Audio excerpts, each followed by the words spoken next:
nanay ko, kay Francis Leo Marcos. Ito ay paraan ng aking pasasalamat sa aking mga nasaksihan, sa mga ginagawa mo. Maraming salamat.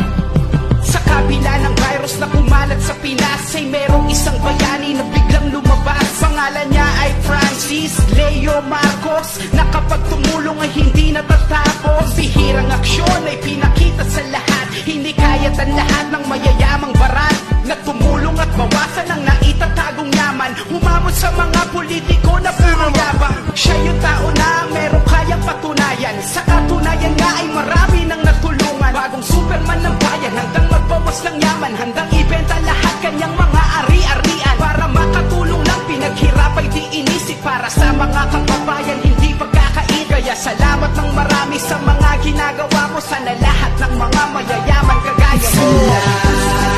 Salamat sa'yo, Francis Leo Marcos. Buti na lang merong kagaya mo, na tinutulong at di na pinipilit. Parang malasakit mo ay talagang kakaiba.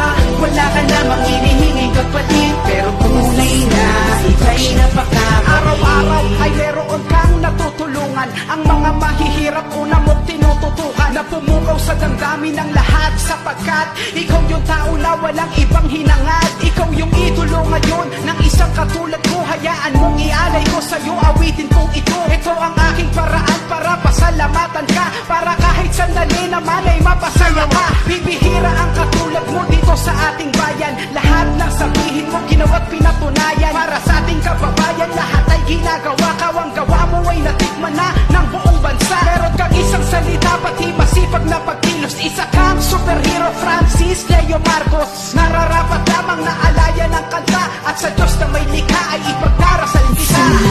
Salamat sa'yo, Francis Leo Marcos. Buti na lang merong kagaya mo, na tinutulong at di na pinipilit. Parang malasakit mo ay talagang kakaiba. Wala ka namang hinihinging kapalit, pero tunay na ika'y napakasalamat sa'yo, Francis Leo Marcos. Buti na lang merong kagaya mo, di na pinipilit. Parang malasakit mo ay talagang kakaiba. Wala ka namang hinihinging kapalit, pero tunay na ika'y napakabait.